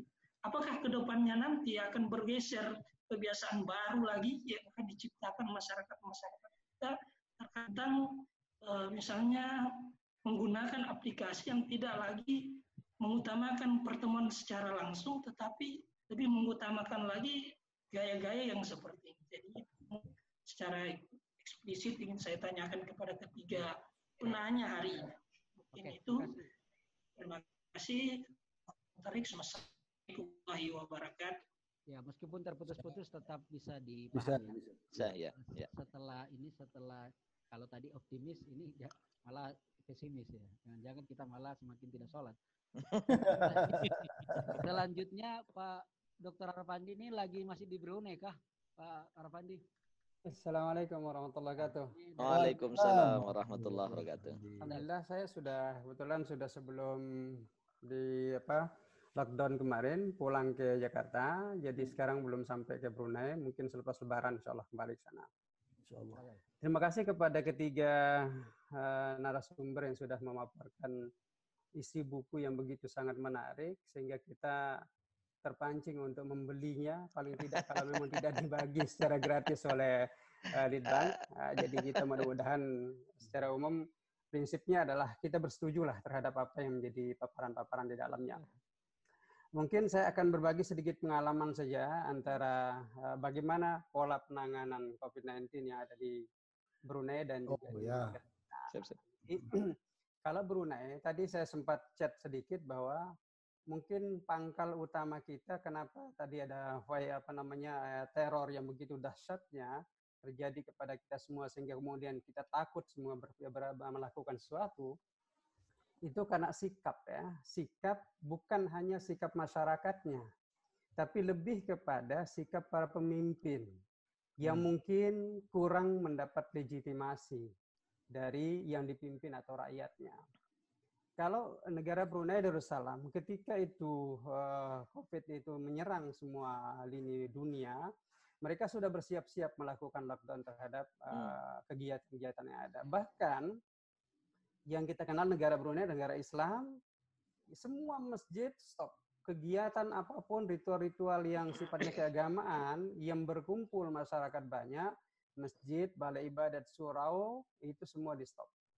Bahkan pengajarannya pun seperti sekarang ini, by online. Jadi kita di Jakarta terus mengajar ke Brunei dengan online juga. Jadi artinya bahwa kepatuhan masyarakat itu menjadi pangkal keutamaan dari keberhasilan menangkal atau mengurangkan atau meniadakan sama sekali ketertularan dari virus ini. Nah sehingga alhamdulillah sudah 2 minggu bahkan 3 minggu ini di Brunei yang case-nya itu hanya 100 sekian, meninggal hanya 1 dan itu pun usia 60 sekian. Lalu kemudian yang sehat sudah sekarang ini sudah 0. Sudah 3 minggu ini sudah 0 case. Jadi tidak ada lagi. Kenapa? Karena memang kepatuhan masyarakat. Jadi mereka kalau dikatakan tidak ya tidak gitu.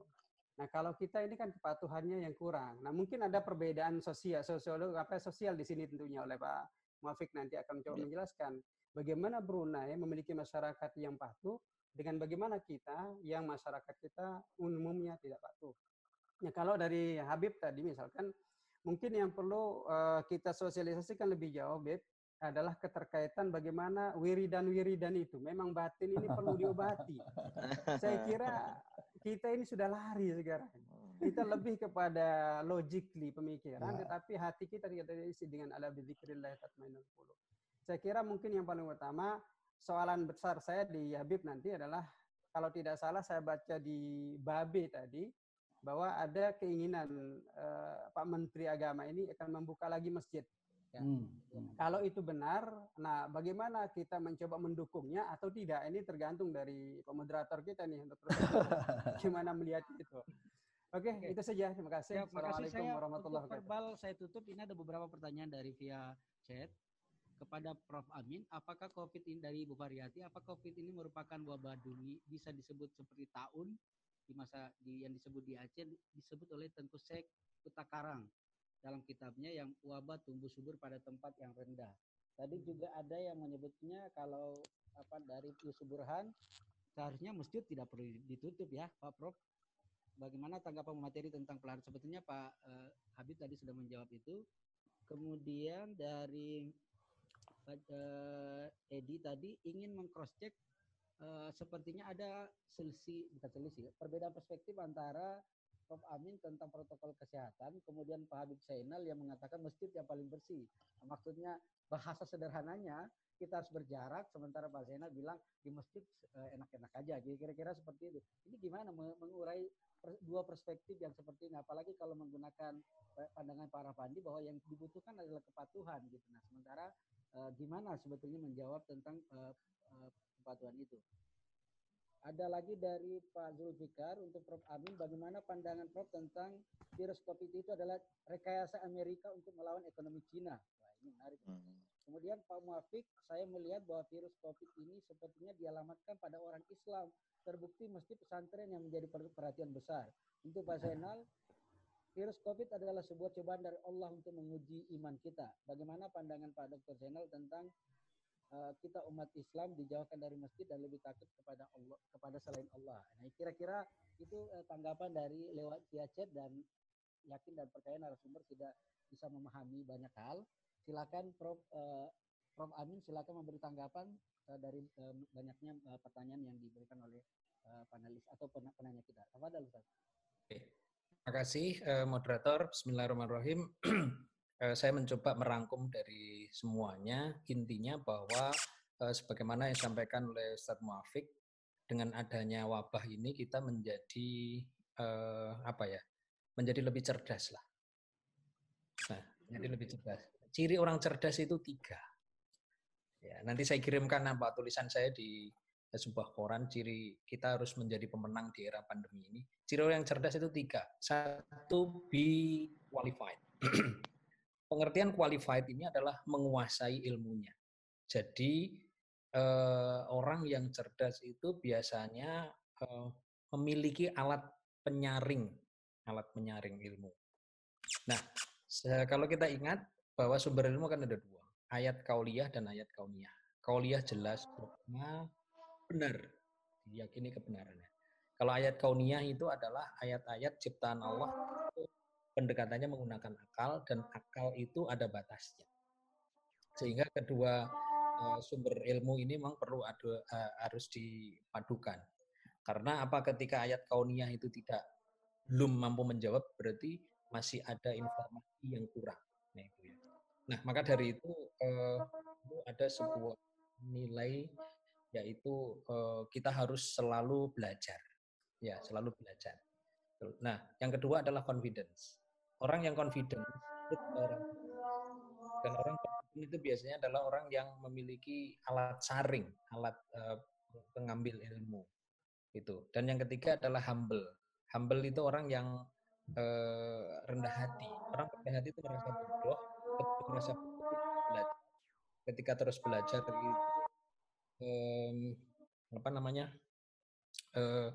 memperoleh banyak ilmu. Nah, ketika memperoleh banyak ilmu, maka di situ nanti wawasannya semakin luas. Ketika wawasan semakin luas, maka nanti pasti ada inovasi, kreasi baru. Ketika ada kreasi baru, maka dia akan produktif. Nah, termasuk ini sebenarnya menurut saya juga menjadi sebuah situasi menjadikan kita nanti memiliki tata kehidupan baru. Tata kehidupan baru yang seperti apa? Yang diajarkan oleh ayat-ayat kauliyah. Ya, tata kehidupan. Contoh saja, kalau saya boleh, tata kehidupan baru itu kita harus lebih rajin membersihkan. Kemudian kalau kita sering melindungi diri dengan menggunakan masker. Ya, pengertian social distancing itu kan juga ada saat-saat tertentu social distancing dan saat-saat kumpul. Nah, kemudian dunia baru yang seperti itu kan itu semuanya menurut saya dicontohkan di ayat-ayat kauliyah. Gitu. Sehingga yang ditanyakan oleh Pak Alvin, jadi bagian Pak Alvin tadi, bagaimana dengan masyarakat yang perlu ada meningkatkan dengan kondisi yang seperti ini. Pengertian kondisi seperti itu adalah akan. Lanjut aja, Prof. Oke.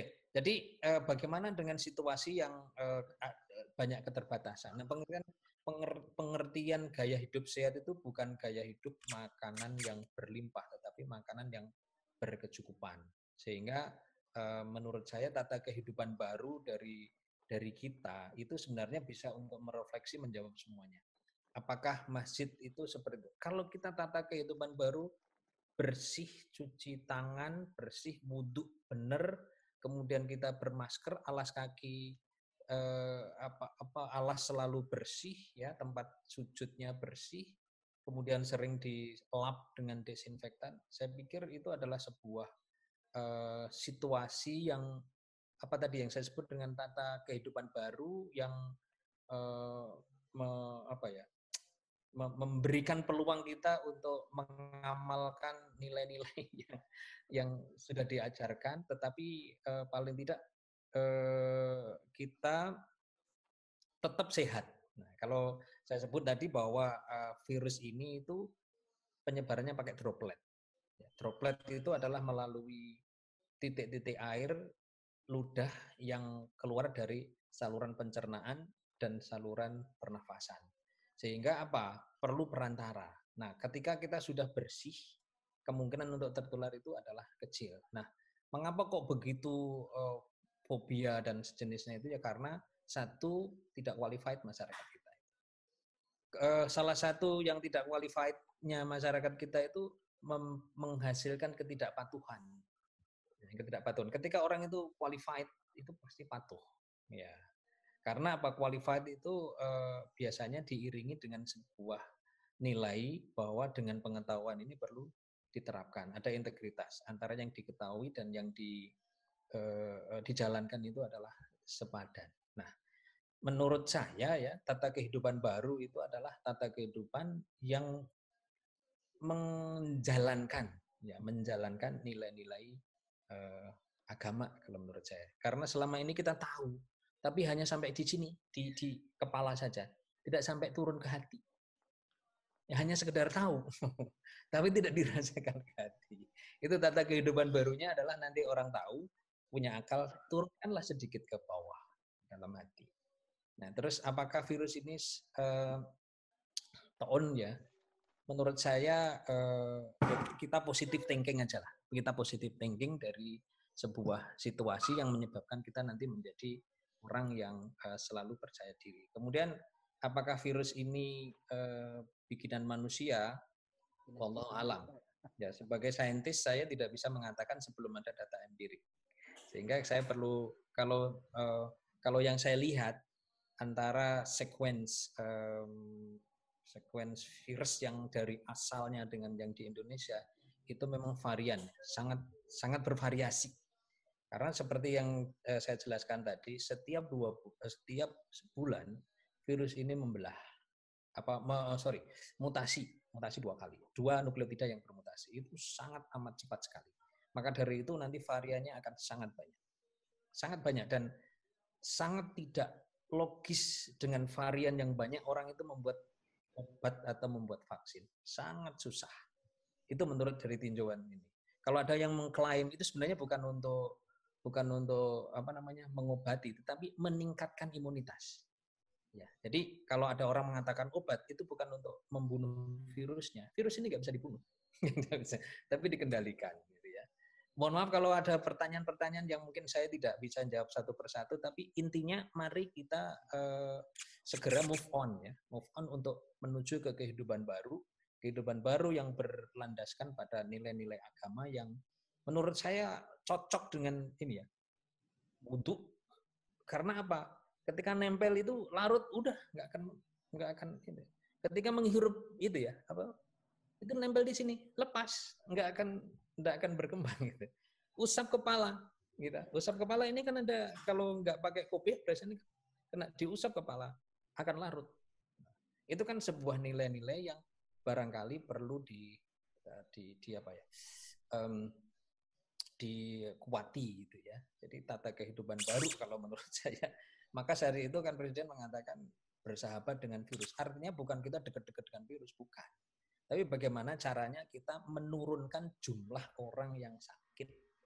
Caranya yaitu agar tidak mewabah ya, karena prosesnya adalah dengan droplet, maka ya jangan terlalu dekat dulu. Pakai masker, cuci tangan, desinfektan. Itu tata kehidupan baru. Ya, itu Ustaz, matur nuwun. Maaf ya. Ya, terima kasih. Selanjutnya ke Gus Muafiq ini ada pertanyaan, apakah ada data yang menyebut persentase kematian dari aspek agama, dari variabel agama? Ini supaya umat Islam tidak tersudutkan melulu katanya. Jika masjid adalah tempat yang aman, mengapa masjid ditutup? Ini ke Pak Zainal berarti ya. Apakah ada konspirasi nih? Nah, saya kira ini menarik Gus Muafiq untuk di-clearkan ini. Jadi Pak Amin sudah menyatakan bahwa tidak ingin secara tegas mengatakan bahwa itu buatan manusia. Nah, sekarang ada sosiologi, is it conspiring? Baik, ada beberapa hal yang sudah saya coba ini ya, sudah saya coba catat begitu. Is it conspiring?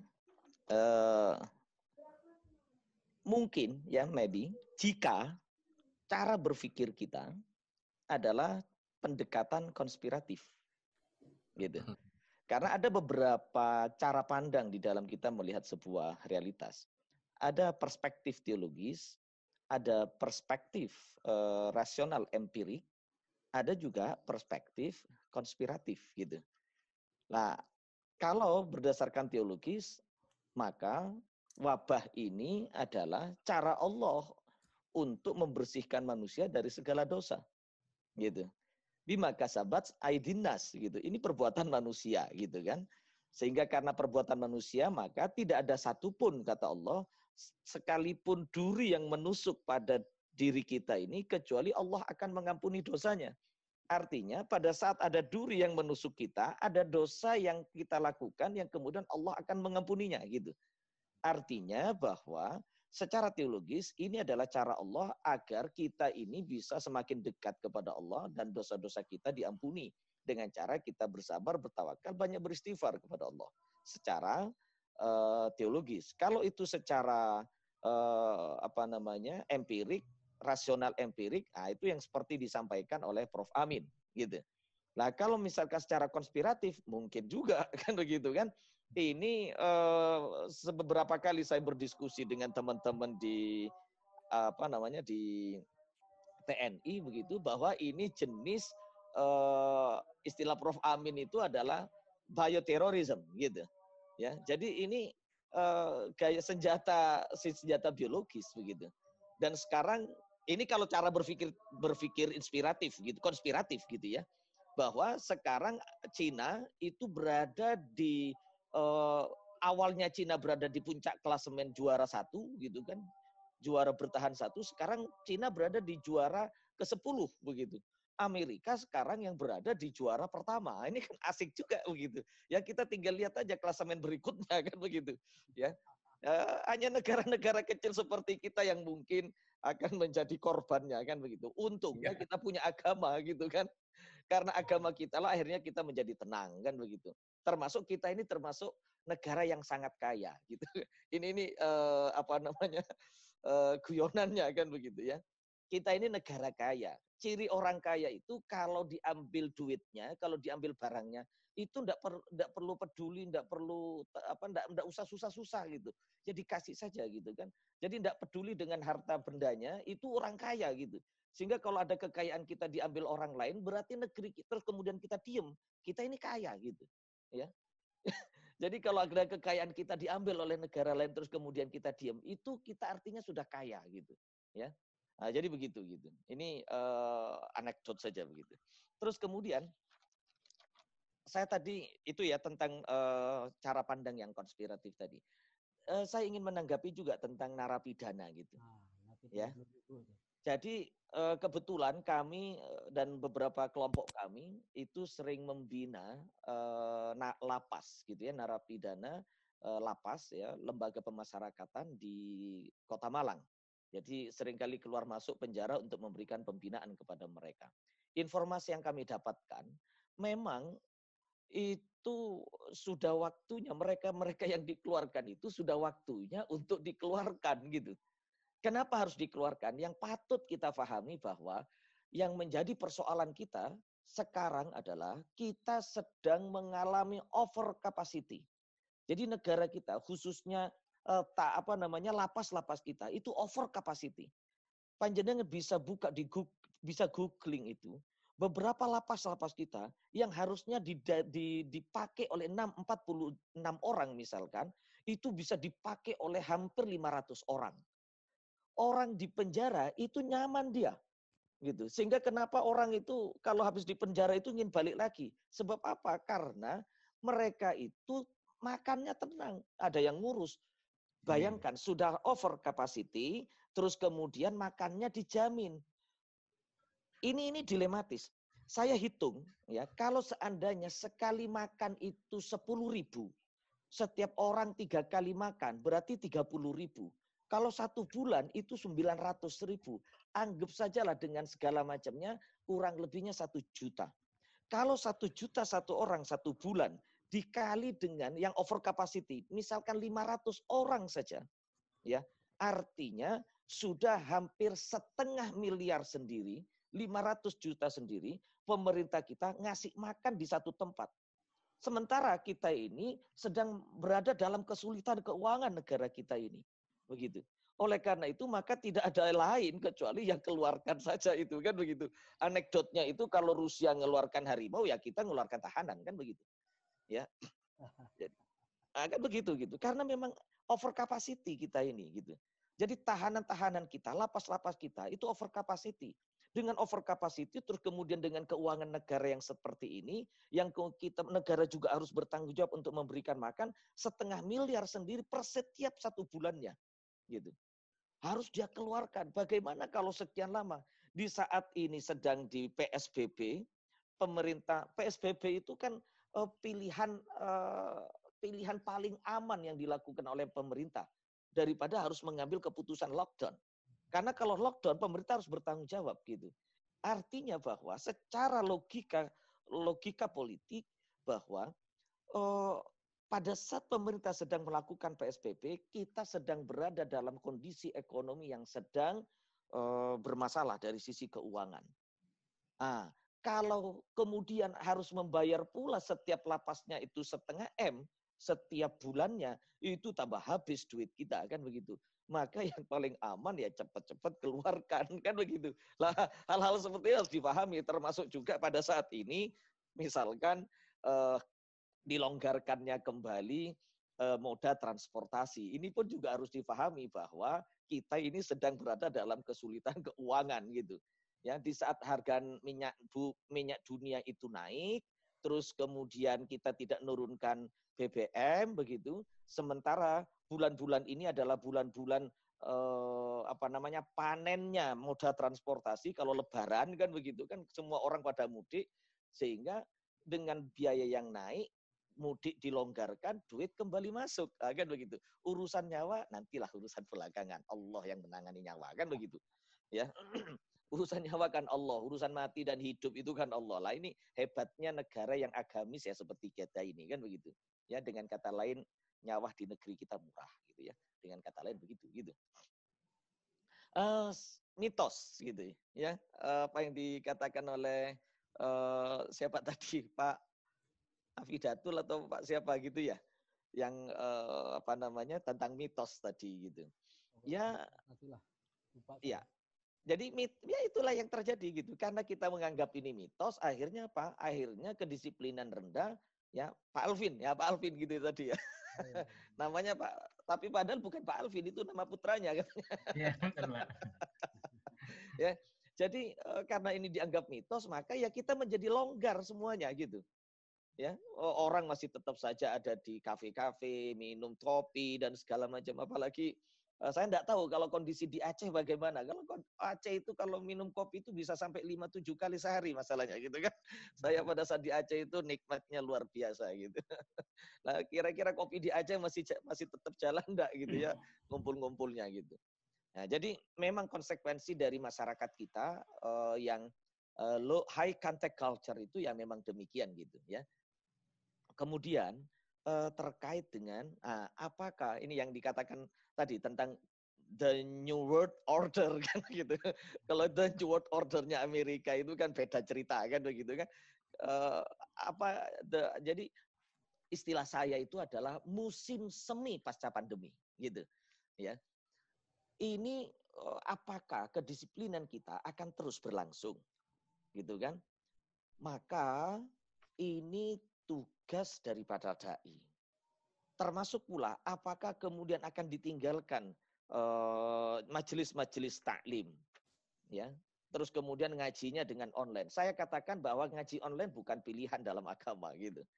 Karena pilihan agama itu yang dinamakan dengan bermulazamah begitu, itu ya harus berhadapan-hadapan dengan guru sehingga kita tahu gerak-gerik guru, kita tahu bagaimana kebiasaan guru dan segala macam. Jujur pada saat saya ngajar misalkan dengan online, saya wajibkan kepada para peserta, tolong kamera, video dihidupkan. Nah, saya katakan begitu. Karena apa? Karena bisa jadi pada saat kuliah mereka duduk tidur-tiduran dan segala macamnya kan begitu. Akhirnya apa? Adab pembelajaran tidak ada. Ya. Sementara adab itu harus kita dahulukan dalam kita belajar, menuntut ilmu gitu. Nah, apakah ini akan terus terjadi yang seperti ini? Jadi tadi misalkan, apakah proses pembelajaran akan kemudian memilih taklim pengajian dengan model seperti ini, ataukah apakah masyarakat terus membangun kedisiplinan dan segala macam?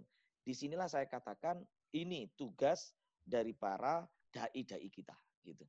Jadi hal-hal positif, ya, hal-hal positif itu terus harus dilakukan. Jadi al-akhdu ala qadimis salih Jadi al-muhafadzah ala qadimis sholih wal akhdhu ala jadidil aslah. Kan begitu. Ya. Jadi al-muhafadzah ala qadimis sholih itu yang mungkin pilihan yang bisa kita lakukan gitu. Hal-hal positif ya terus kita lanjutkan gitu. Ya, cuci tangan, pakai masker, itu al-muhafadzah ala qadimis sholih. Wal ahdu ala jadidil aslah. Yang terbaik, yang baru, ya silakan kita ambil gitu. Ya, jadi cuci tangan segala macam apa kayak gitu itu bisa kita lakukan gitu. Nah, hal-hal negatif, itu yang mungkin harus tugas dai lah. Oleh karena itu Kemenak itu harus menjadi orang-orang yang berada di garda terdepan untuk membangun nilai-nilai positif ini. Mari kita songsong, kita menuai musim semi pasca COVID ini, gitu. Ya, jadi itu. Terus kemudian ini yang disampaikan oleh Bapak Harapandi ini, saya sangat tertarik sekali, gitu. Jadi beliau sampaikan bahwa ada unlegitimate leadership, gitu. Ya, sebab apa? Sebab ada satu proses misalkan. Kalau saya melihat tidak hanya sekedar unlegitimate leadership, tapi juga inilah kegagalan dari sistem demokrasi yang kita pilih, gitu. Sistem demokrasi kita adalah sistem demokrasi liberal yang setiap orang boleh bicara secara bebas, gitu. Seakan-akan tidak ada batasan kita bisa bicara.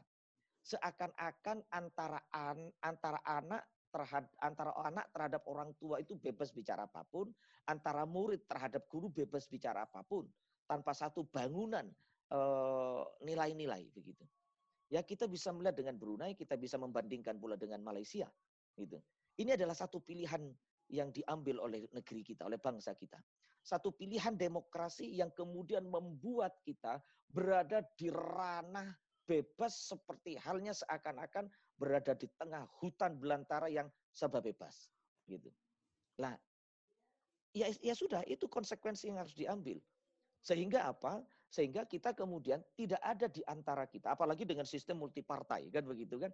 Tidak ada dengan sistem multipartai, konsekuensinya adalah power itu terbagi pada kelompok-kelompok kecil. Tidak ada kemudian kita rasa pengagungan, penghormatan yang luar biasa terhadap seorang guru atau maha guru, kan begitu? Ya. Sehingga kenapa kalau di dunia sufi itu tidak ada guru banyak, gitu kan? Ya gurunya ya itu saja, kan begitu? Agar apa? Agar kemudian kita ini memiliki rasa pengagungan terhadapnya. Pada saat terbagi dalam partai-partai kecil, tidak ada orang yang layak untuk kemudian kita hormat. Karena apa? Karena bisa berbeda partai, kan begitu. Nah, dengan konsekuensi yang seperti itu, setiap orang kemudian merasa bebas, merasa bisa menentukan kepentingannya sendiri, begitu. Pemimpin yang dihasilkan dari proses yang seperti ini, maka dia kemudian juga seperti itu juga tidak akan didengar oleh masyarakatnya karena berbeda partai, berbeda ini dan segala macamnya. Itu yang terjadi. Oleh karena itu kita harus berpikir ulang dengan sistem demokrasi kita, gitu. Makanya sistem demokrasi Pancasila saya rasa pilihan yang tepat dulu. Ada penataran P4 dengan butir-butir P4 yang diajarkan. Itu mengajarkan akhlak yang luar biasa, gitu. Ya. Jadi ini kalau saya katakan sistem yang sekarang itu sudah jauh dari nilai-nilai Pancasila, gitu.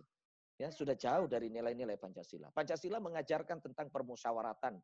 Pancasila mengajarkan tentang permusyawaratan dalam kedaulatan dan segala macam, gitu kan. Pemilihannya harus dengan musyawarah mufakat dan segala macamnya. Sekarang tidak, one man one vote. Itu jauh dari sistem yang kita pahami bersama, gitu. Semoga ini juga bisa didengar oleh teman-teman di BPNB. Itu gitu kan. Mari kita merefleksi ulang apa yang terjadi hari ini sebenarnya adalah akumulasi dari proses kita membangun karakter bangsa kita, membangun nilai-nilai kebangsaan kita, gitu. Kemudian masih lanjut. Ya ada lagi, gitu kan.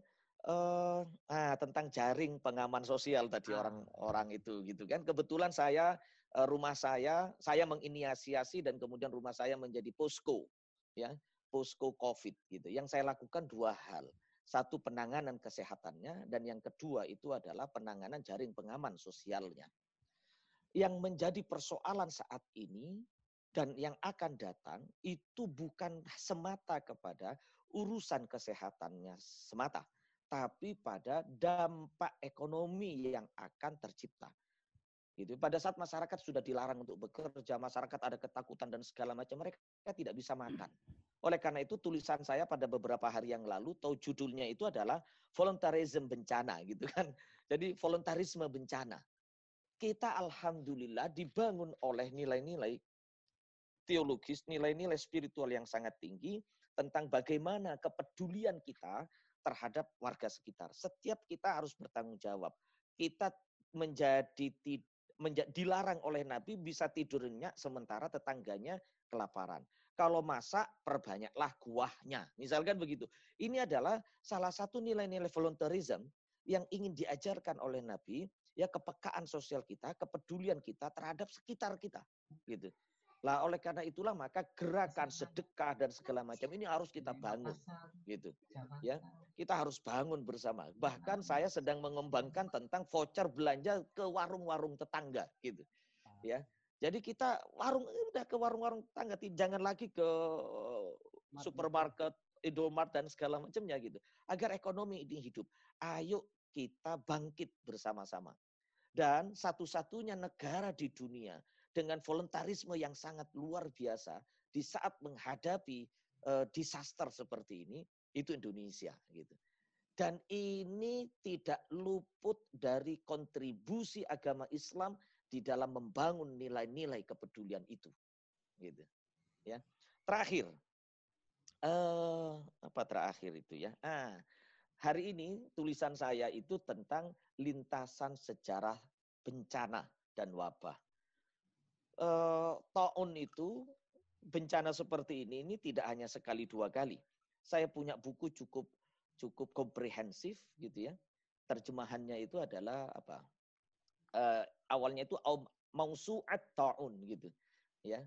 Ditulis oleh Abdurrahman Hakim Al-Afifi, ya. Diterjemahkan dalam bahasa Indonesia menjadi 1000 peristiwa dalam Islam, gitu. Jadi Ta'un itu seringkali bermula dari awalnya adalah paceklik, gitu kan. Yang sering terjadi itu di buku itu ditulis, di kitab itu ditulis tentang bagaimana paceklik yang seringkali terjadi di Mesir. Sungai Nil yang kering, terjadi paceklik, banyak tumbuhan dan binatang mati, berserakan di mana-mana, akhirnya menimbulkan penyakit Ta'un, gitu ya, diterjemahkan dengan pes, gitu kan. Nah, dan itu berulang kali terjadi. Ternyata bermulanya beragam penyakit Ta'un itu adalah dari urusan kesehatan, gitu. Bangkai yang terjadi di mana-mana, gitu. Hari ini tulisan saya tentang itu kebetulan, gitu. Nah, arti ini hampir mirip, ya. Yang terjadi sekarang itu karena kebersihan kita, gitu kan. Kita makan sembarang, kata Habib Zainal tadi itu. Ya, kita makan sembarang, akhirnya bermula dari situ. Walaupun kata Prof. Amin, gitu kan. Ya, kata Prof. Amin bahwa ada sentuhan-sentuhan manusiawi, teknologi ilmiahnya kan, yang kemudian menjadi pandemi, gitu. Nah, hal-hal seperti ini yang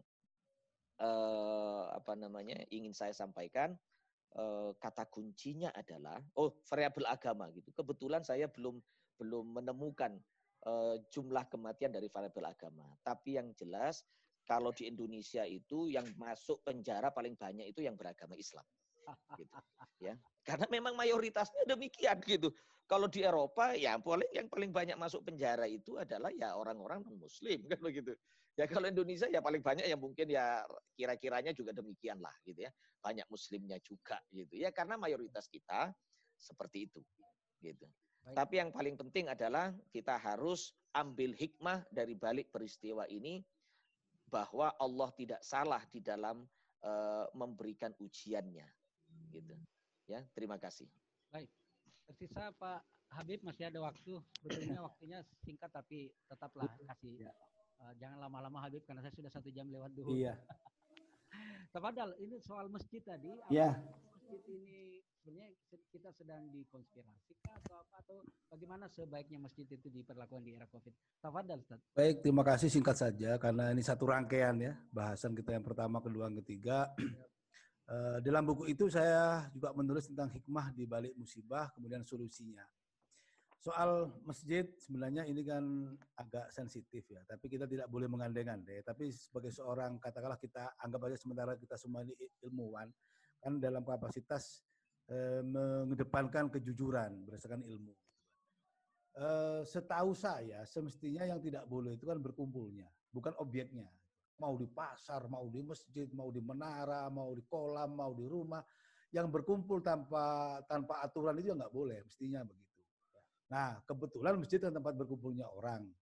Selama kemudian tempatnya itu masih dalam kondisi aman, kan kemudian yang datang dipandang aman, ya menurut saya sah-sah saja. Jadi persoalannya kumpulnya gitu. Ya, kita atur softnya yang biasanya berdekatan, ini karena darurat, lagi COVID, lagi musibah, maka diatur ini 1 meter.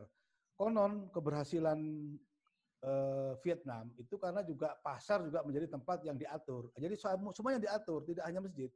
Kalau kita mau berkeadilan, ya tempat berkumpul, entah itu di pasar, entah itu di mall, ya ayo diatur. Kan kuman ini atau virus ini kan tidak mengenal objeknya itu di masjid atau di mall atau di mana gitu kan. Cuma kami tadi dalam perspektif agama mengatakan karena ketika orang masuk ke masjid ini sudah melalui protap sebetulnya. Tanpa COVID pun dia sudah melalui protap. Protapnya apa? Aman. Kemudian yang kedua, dia bersih, berwudu. Otomatis ketika berwudu ada basuh muka, apalagi sunnahnya kemudian menghirup air di dalam hidung kemudian dikeluarkan lagi, berkumur dikeluarkan lagi, harus pakai sikat dulu sebelumnya, kemudian masuk ke masjid, sudah masjidnya dipastikan tidak hanya bersih tapi suci, yang benar kan begitu. Tidak hanya bersih. Ini kan secara protap sudah melebihi dari semestinya.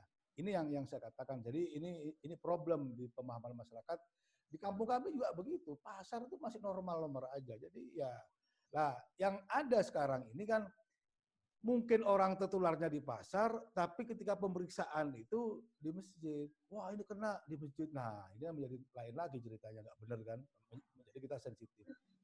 Nah, saya kira berikutnya kuncinya yang bisa kita bangun pada sesi ini adalah tata kehidupan baru. Ini saya pikir kata kunci dari diskusi kita hari ini, dan kita harus mau memulai. Dan saya juga harus memulai dalam rumah tangga saya sendiri. Saya sepakat dan kita semua sepakat hari ini, ada hal yang baru, ada budaya baru yang sedang kita latih dengan COVID-19 ini. Tingkat frekuensi jumpa keluarga ini kan dipaksa untuk bertemu loh. Ini bagus ini. Cuma memang awal ini nggak nyaman, biasa kita keluar. Tapi lama-lama, oh iya ya, kita ketemu anak, ketemu istri, ketemu keluarga dengan intensitas yang cukup. Kemudian kita dituntut menjadi seorang yang uswah hasanah di rumah. Ketika kita sholat tarawih di rumah, kalau imamnya nggak benar kan anak kita tertawa. Nah, sementara ini aman-aman saja kan. Akhirnya kita memaksa kembali membuka Al-Quran. Memaksa lagi untuk belajar agama. Karena kita menjadi guru di rumah. Istri kita menjadi guru di rumah. Anak-anak kita menjadi murid. Itu menarik. Nah, pola kehidupan ini barangkali nanti secara simultan bisa menjadi tata kehidupan baru. Dan kami juga mengusulkan kepada kawan-kawan yang juga trio ini sedang membangun, betul kami juga aktivitasnya ada lembaga pendidikan, kita punya struktur lembaga-lembaga pendidikan. Contoh konkret yang bisa kita bangun tata kelola kehidupan baru pasca COVID. Dan kemudian ini ya kita secara umat Islam bersyukur alhamdulillah bersamaan dengan bulan Ramadan. Ramadan adalah bulan imtihan, syahrul imtihan. Di sana ada kata Ramadan kan panas, membara, membakar. Jadi ketemu COVID, ketemu membakar, maka kita harus keluar lulus ini. Kalau gagal kita hancur. Yang kriteria lulusnya sebagai closing hari ini adalah kita bisa membangun tata kehidupan baru setelah kita memasuki satu zona yang kita dipaksa untuk menuju. Apa yang bisa kita bangun? Kita nanti untuk beraktivitas itu nggak buru-buru pagi-pagi gitu. Sekarang kami mengusulkan sekolah-sekolah itu kita mulai jam 7:30. Sehingga guru yang juga manusia di rumah, ada suami anak, bisa berinteraksi, bisa sholat subuh secara baik, bisa membaca wirid dulu, bisa berkomunikasi dengan keluarga, bisa saling makan bersama, kebersihan. Ngapain kita buru-buru jam 6 harus ke sekolah? Ini harus kita bangun. Kenapa kita kehilangan komunikasi? Karena kita tata kehidupannya kacau. Kecuali tugas-tugas yang darurat, itu pun nanti kan bisa diatur dengan sistem shift. Nah, kemudian sholat tepat waktu. Kita harus berani berubah dong. Saat rapat apapun misalnya, atau apapun begitu adzan, ya kita mediasi sejenak. Kita berhenti untuk meditasi gitu kan. Untuk menenangkan jiwa, diawali dengan kebersihan. Berani enggak kita memulai? Itu tetap kehidupan baru. Pasti dan hakul pasti. Yakin pasti ada hikmah di situ. Allah kenapa membuat syariat 5 waktu sholatnya? Kenapa harus berwudu? Kalau sebaik-baiknya amal adalah sholat ala waktiha, tepat waktu, pasti nanti ada hikmah dari kesehatan. Nah, tata kehidupan ini harus kita aplikasikan. Saya kira ini poin-poin. Kemudian makanan ya. Makanan ayo, sekarang ini kan kita jarang nih beli di luar, gak berani kan. Nah, ibu yang masak, istri yang masak, ini luar biasa. Ketika orang yang masak tidak akan membunuh anaknya. Pasti. Kalau di warung, walaupun warungnya bersih, apakah kita jamin dia steril? Belum tentu. Karena dia tahu masak untuk orang lain. Tapi kalau yang masak istri kita, nggak akan berani dia akan membunuh anaknya dan suaminya. Ini pelajaran yang berharga dan harus dipraktekkan. Saya kira inilah saya tata kehidupan baru. Terima kasih dan mohon maaf ada kurang. Ya, sesuai jadwal sebetulnya kita sudah lewat waktunya, artinya keren diskusinya. Saking menariknya. Terima kasih. Sebetulnya kalau saja waktunya diatur antara jam habis asar duhur, asik saya. Saya sudah 1 jam melewati duhur. Masya Allah. Ya. Jadi saya tidak lagi membuka sesi diskusi, saya tutup saja bahwa pada prinsipnya saya tidak mengulang. Saya setuju dengan Habib, Dr. Muafiq dan Pak Amin, kita bersepakat untuk satu kata bahwa kita butuh tatanan dunia baru, the new world order.